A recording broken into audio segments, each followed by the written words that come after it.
I'm Monica Hollins. I'm Lauren Brown. I have about 25 years building community with both private and government entities. And for more than 15 years, I've been creating events and experiences from corporate gatherings with 5,000 to 6,000 people to neighborhood events through HOAs and lifestyle. About 15 years in HOA management, starting as a lifestyle director and moving to a community manager. But the entire time really focusing on building that community all the way through. I'm currently the program director for a leading developer in Idaho. I started my own company, Outside the Box Consulting. That's where I really work with developers on one end to make sure that we're building amenities that are intentional and that are going to be activated. And then on the flip side, I work with HOA management companies and I train lifestyle directors. And I have to say that's one of my favorite things I get to do.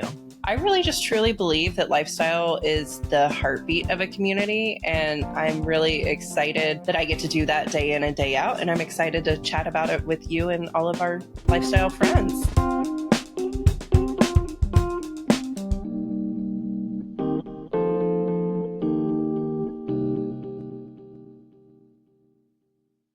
Welcome to Lifestyle Unplugged with Monica and Lauren. We are excited to be here with everyone. Our topic today is going to be on resident onboarding. But first, we always have to check in with each other.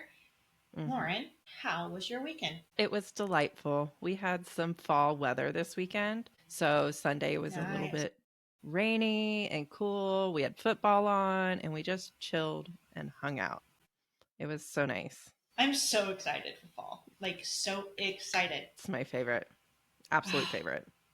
Yeah, it's like just a cooler weather. It's funny, in Texas, they're predicting this cold front. The cold front's like 85. Ugh. We're all looking for that cold front. Except on my morning walks, it is a little cooler, but in the daytime, we're like, okay, can we bring it down a little bit more than like 80? But there's a reason I live up north. Yes, there's a reason why I question sometimes why I live here in Texas. Yes, but I'm not a fan of the heat. You know, the winter is nice. Except if you like to ski, then it's not so nice. So I'm sure everybody in Boise would hate me for this, but that's why Boise is perfect, because there is not much snow down here in the city, Boise area, because of the valley, but you can just pop right up that mountain 45 minutes away and go skiing and then come back down and not be in the snow. Yes. I had that when I lived in Oregon. We were 45 minutes from Mount Hood. Oh, yeah. I mean, well, we did get snow, though. Let me just say. We didn't get as much snow. I was going to say. Yeah. I don't know. It's perfect here. Yeah. It's terrible here. Don't move here. I'm kidding. Yeah. How was your weekend? Your builder would probably want you to encourage people to move there. I know. You're just trying to represent the people of Boise. That's right. It's funny because they do. Residents move in and they're like, it's perfect here, but don't tell anybody. And I'm like, you're one of those people. Yeah. You know, we all can come together and sing Kumbaya and just enjoy where we live, right? And my weekend was awesome. My daughter had a Bands of America competition with her school. And they swept prelims and they swept finals, which was exciting. So they won? They won the whole thing? They won the whole thing.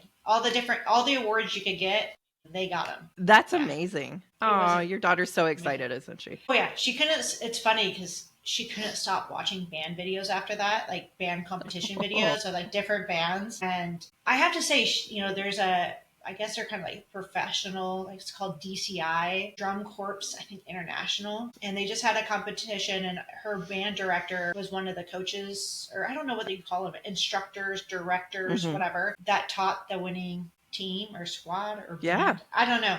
I'm still getting into this band lingo. But, and so we started watching all the bands, and it is mind-blowing. It's like theater, Cirque du Soleil, and like a concert all wrapped in together. It is insane. That's so fun. Yes. The precision is no joke. Like, yeah. But anyhow, so that was that, and it led us to a Sunday of not wanting to move. We were just exhausted. I bet. And I did have to Photoshop her into the group picture. Why? While they were waiting to go on the field, she had to call uncle, so to speak. She was like, Mom, I feel so sick. I don't think I can do it anymore. Because it was hot all day. She was battling like this nasty sinus infection. Oh, poor thing. that turned to a migraine, and the football And she's in lights. percussion with a Oh migraine. yeah, Oh God. yeah. And so the football lights were just too much, and What a she trooper. tried and tried and tried, and then she's like, I can't do it anymore. And so Aw. yeah, so Well, she she missed. made it far enough to help him win, though. Yes, she was in both of the competitions. She just wasn't there to reap the reward of, Ah, that bummer. excitement. But she got her medal the other day, and so that kind of jazzed her up. Oh, I love that. And the mom Because, comes in clutch with the Photoshop. lifestyle directors. What can I say? There's certain Jack of things all that trades. we can just do, Yeah, love it. but just don't look too close to the picture. Anyhow, I uh, she might look a little different. So yeah, that was the biggest thing, and super excited for actually more competitions. They're actually a lot of fun. So cool. anywho, so that was my weekend. Really, it was all Yeah, band, and love it. yeah, just getting back Cool. to it. Can we talk So about your shirt? I'm loving that. It's so cute. thank you. So okay, I got a funny story about this shirt. Now every time I Oh, wear yeah? it, I think of it. Yeah. So Do share. I'm going to, because I'm just really Look at anyhow. her play with it. If Yeah. you're not watching, she's playing with it now. Okay, anyhow, so I was going to a client meeting in downtown Austin during Formula One, Okay. which, if you're not sure, with Formula One, it's races and it's a really big deal here in Austin when they're in town.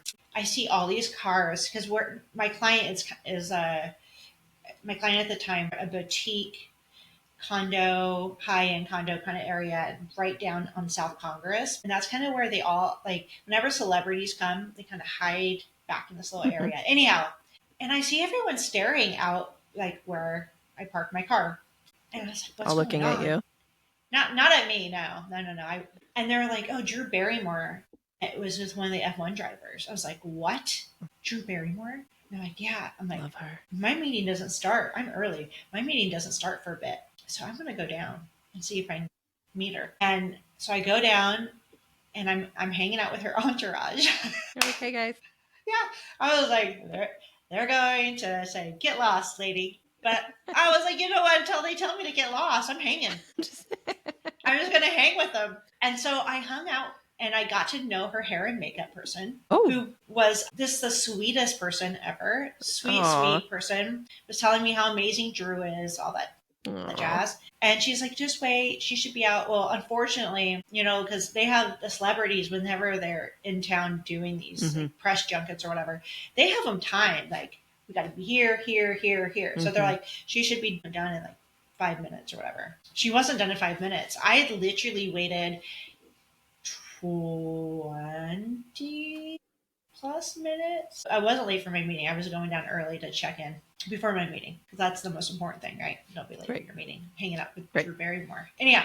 Well, I mean, maybe it could be excused. Anyhow, so she came back down, and she was wearing a shirt just like this. We were both wearing like the same shirt. Oh, you were both wearing it. Oh my God. Yes. And so I was wearing this when I met her, but hers was like styled a little differently. Oh, I'm not going to take it off.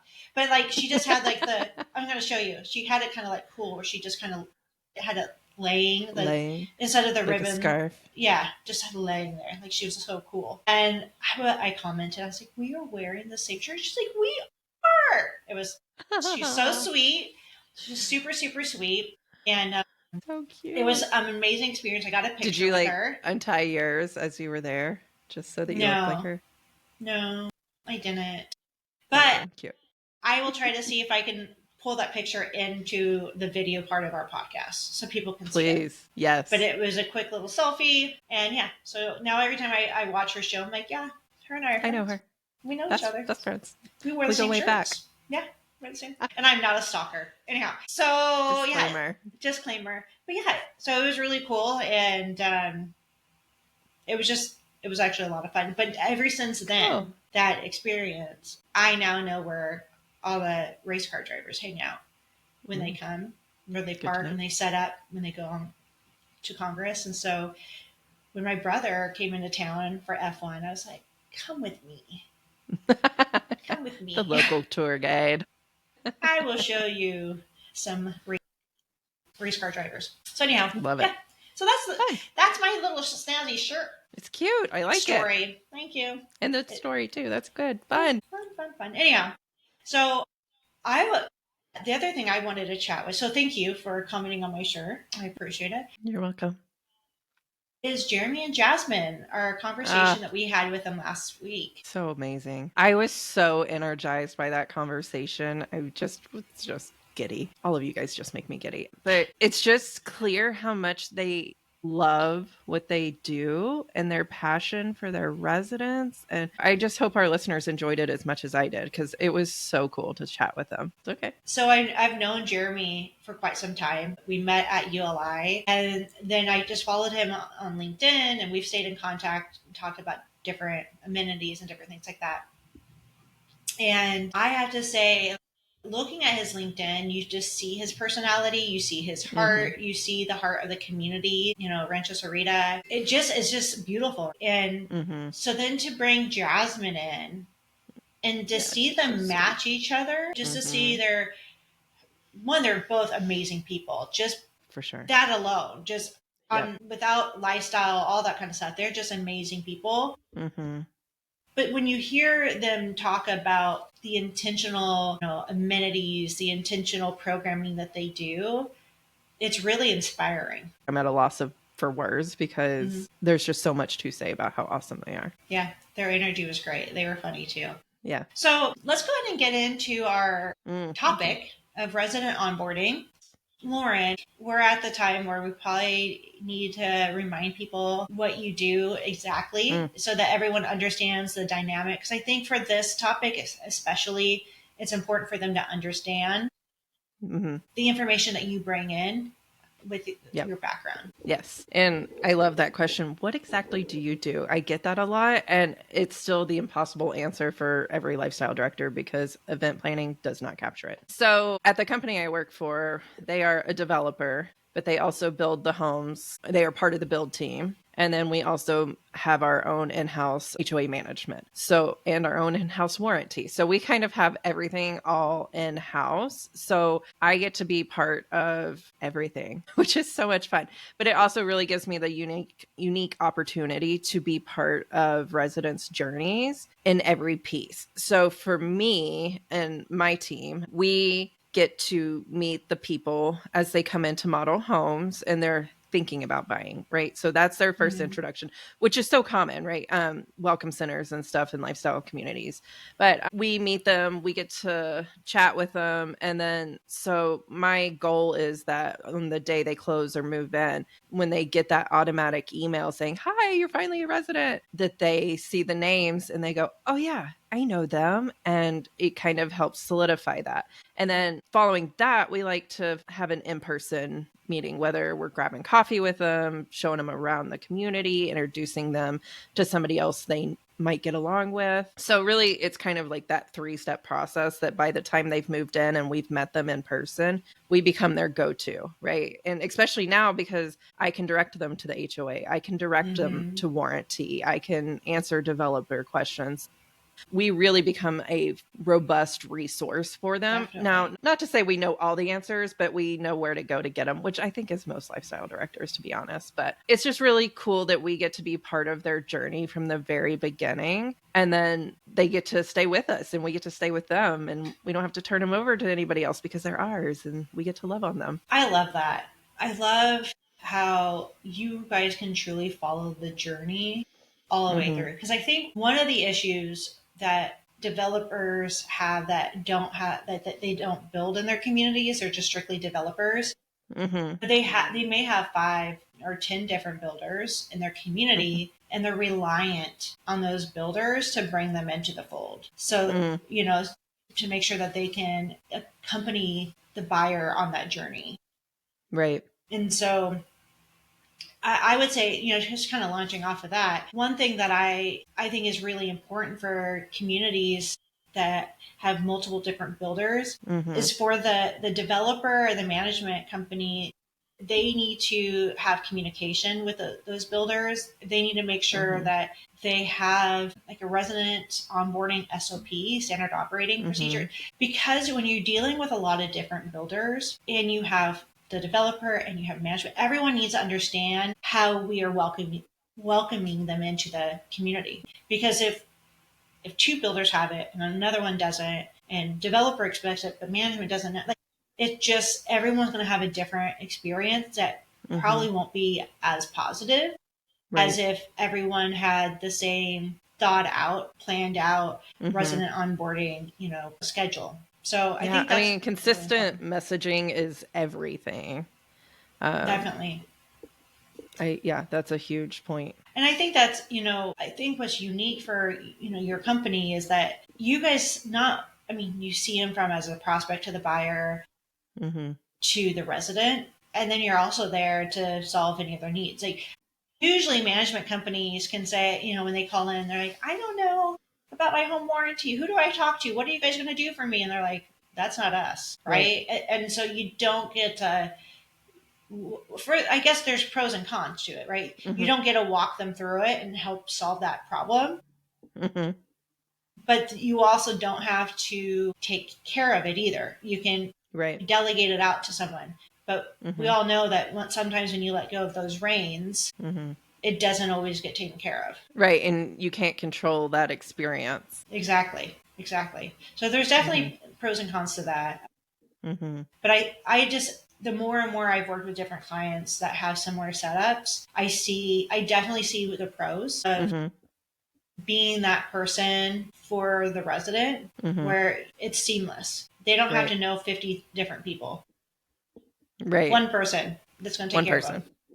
Yep. Yeah. So and it builds trust, and then they start to feel safe with you, and then that's how you can really get in and get to know them and tailor your community and your activities towards your people, because you know them on such a deeper level than a lot of people know each other. I agree with that. I think if someone is listening in, like, we're listening to try to figure out how we even start this, how do we appropriately do it, I would say the first thing that needs to happen is for the development team, the management team, if they're working together, at this point, to really sit down and think about how you want your residents to be welcomed. Think about that process and envision it. You have to envision every step. Because if you just go, well, we want them to have this and this, well, that's great. But you have to have every step so you can make sure that it can be executed, so that you can say, okay, this person's responsible for this person does this. And so you have the systems in place so that you have that streamlined process. And it also takes, when you have multiple builders, training the builders, explaining to them the advantage of how we are going to keep their prospect safe, so to speak, right? Like, we're going to, as soon as they have that prospect that turns into a buyer, we're going to wrap our wings around them, so to speak. And we're going to say, come in, we got you. And that's, I just real quick on that is one thing I think, if builders and developers can be on the same page on that, where a lot of times builders are paying, portion of the assessments for that lot. And so they're paying to use the amenities if the amenities are built early. And so one thing that I have always been a fan of is when a builder will sign over their rights during that period. So let's say the prospect becomes a buyer.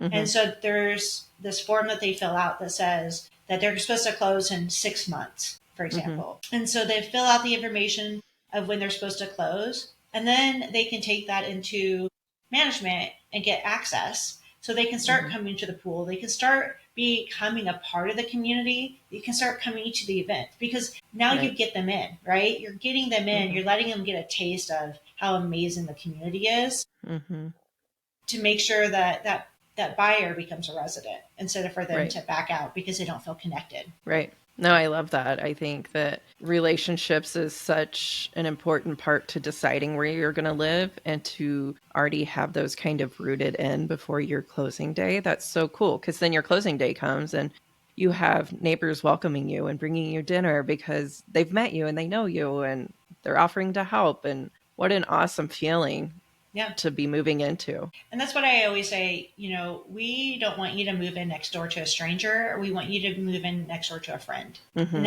that's only possible if you start embracing them from the get-go, or they know a friend and they're moving next door to them ahead of time, like, because there's Right. that option. Which happens. Which does happen. But I'm just saying, like, moving is such a stressful time. Even if it's a community that you've been wanting to live in, it's still a stressful time. Add kids into it, it's even more stressful, right? And, and if the kids are older, maybe they're moving away from their group of friends, it can become very kind of lonely, right? And so the earlier you're able to embrace that family and bring them in so they can get to know people, get to know other kids, it makes it so much easier on everyone. Yep. And I think one thing that we like to do is, especially in our 55 and up communities, but a monthly resident highlight where it's a social happy hour type event, but we're recognizing the new residents and just saying, here's so-and-so, they moved from this place. And then, these are the things they enjoy. And instantly, if they haven't made connections, they're able to start them there. Yes, that's extremely important, is to have those opportunities to connect people. And do you guys do it with, like, along with a kind of an orientation of, this is things you need to know, or is it just a happy hour? It's just a happy hour because we want the current residents to come. Oh, and gotcha. Love that. They would not come to another orientation. No, why would they? Yes. So some of them might need to, though. Right. Convincing them that. But so no, it's really just a happy hour, and we try to, especially if we have somebody that's nervous. And again, in the 55 and up, the widows, they're always so nervous. So we've built this connection. So let me go with you. I will go with you. And you know what? You need to meet Jan. Yes. That just really helps facilitate those. And within 10 minutes, every time, they're just talking away, and you can go do whatever else you need to do. I love that. And it is like, that goes back to the whole community connectors, right? How we're constantly connecting people. And that can only happen if we really get to know our residents. And to the communities that have like 3,000 people, and maybe they were just hired on last year, we're not asking you to get to know 3,000, 15,000 residents. What we are saying is get to know who you can get to know.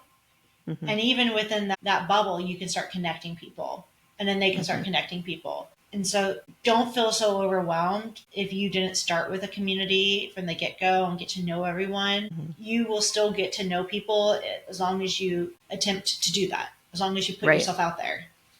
And sometimes it's, you're new in the position and somebody comes in, and knowing which groups or clubs, which again, we go back to clubs. Everything goes back to clubs. And knowing, like, hey, let me go to book club with you. They're reading this book and I'll give you the cliff notes, whatever. Just really making it easy. I think that's the biggest trick for people when they're in the process of moving. They need easy. So doing what you can to take the lift for them. Definitely. And I think there's a lot of people who move who don't want to be involved. Like, they just are trying to chew on the fact that they just moved somewhere, and that they're trying to figure out, the utility bills, their garbage, their furniture delivery. Like, they can be very overwhelmed. So it's really important to understand where the resident is coming from when they get to that spot of moving. And one thing that I have worked with, different clients with, is doing like these welcome gifts, where each person gets a welcome gift when they come in. It's part of the budget. So it does need to be thought of, when you're doing your build out budget. But it really helps you kind of break the ice and be able just to kind of drop by and just say, hey, I just wanted to drop this off. Don't want to bother you. I hope all is well, and then, you can kind of check in on them, see how they're doing. That has helped quite a few residents. Now, others are going to be so busy, you're going to be lucky if you can catch them. But I do think that it is an important aspect to really welcome people in and let them know we physically see you. We have something for you physically for you to enjoy the community with. Make it useful. Make it something that goes along with your brand. If you have a coffee shop on site, give them a little coffee mug branded, give them a bag of coffee, whatever it may be. A lanyard for their pool key. I mean, it could be Exactly. anything. Tailor it to your community because that's what makes Mm-hmm. it really special and makes them feel like they're in. They Right. have the swag already. They're ready to go. Mm-hmm.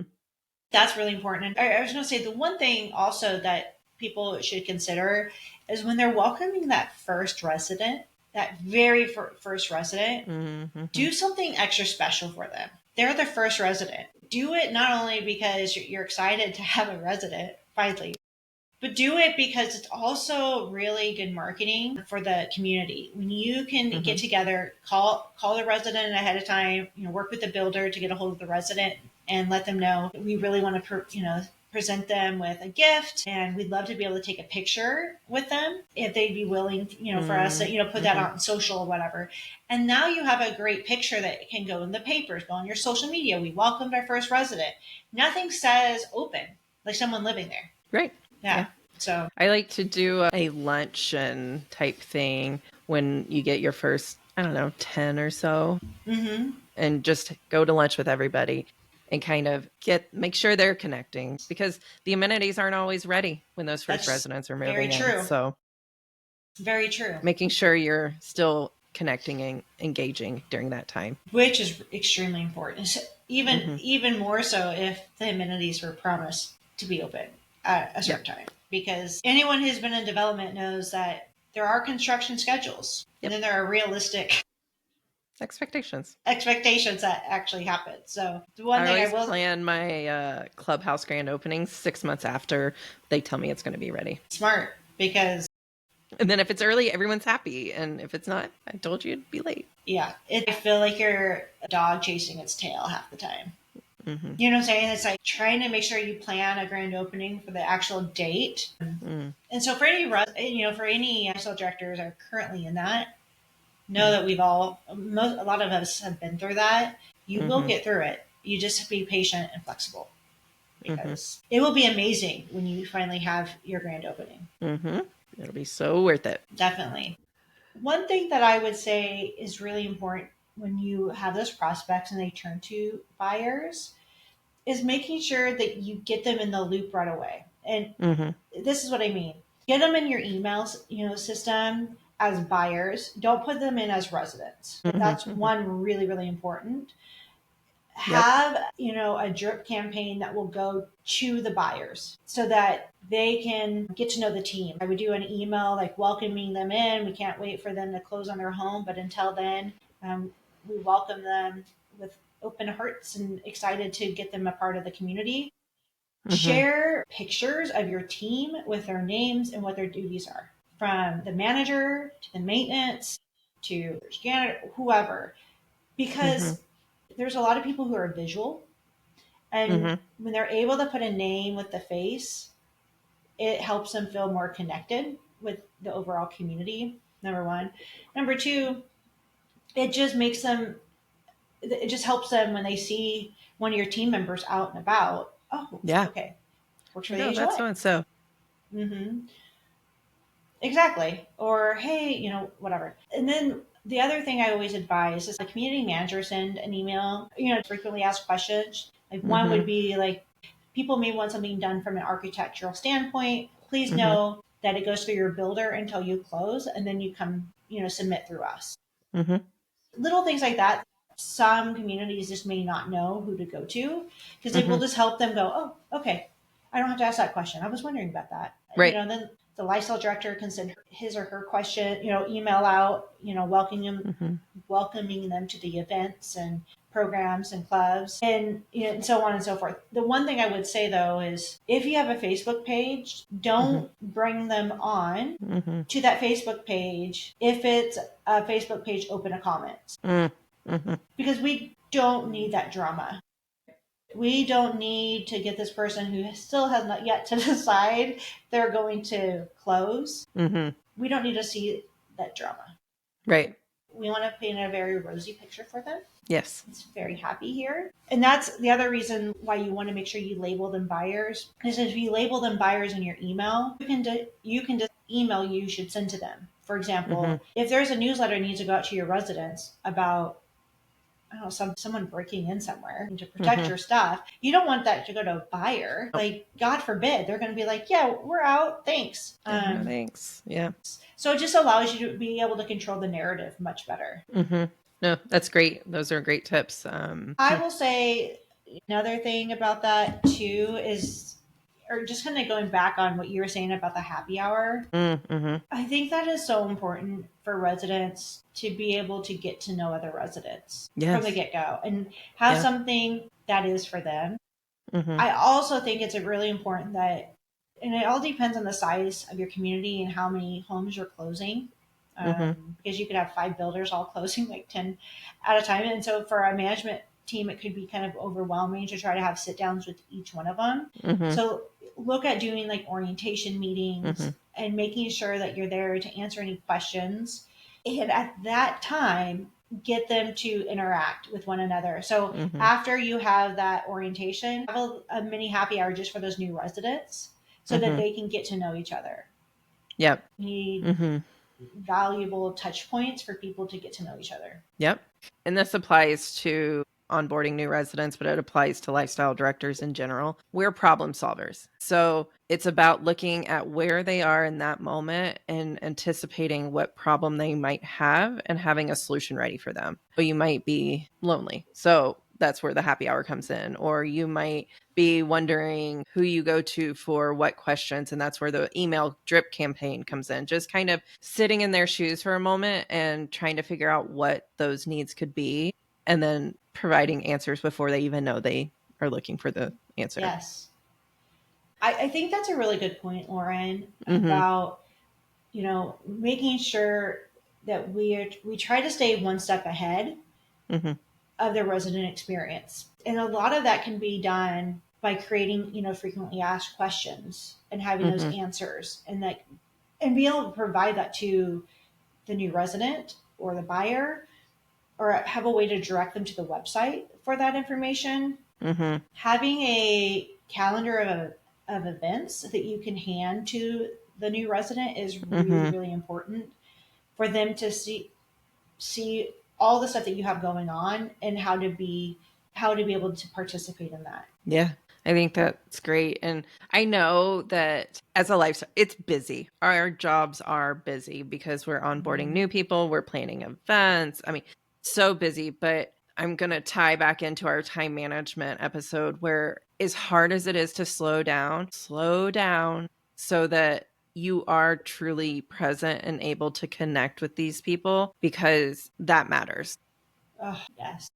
If you're just, hi, welcome, okay, I got to run over here, that's not going to last. That's not a lasting impression. So slow down, be in the moment when you are visiting with them, and that's going to go a really long way. That is such a good point. Mm-hmm. It's very true that we are often running around with our heads cut off, right? We're Yep. like, got to do this, we got to do this, we got to do this. And then a resident comes in, man, Come in the middle of something. Yeah. yeah, pause and take a couple minutes and say, I can't chat long because I have to go finish a project or whatever it may be that you have to Mm-hmm. do. Let them know, but to say, I wanted just to say hello and get to know you or set up another time for us to chat.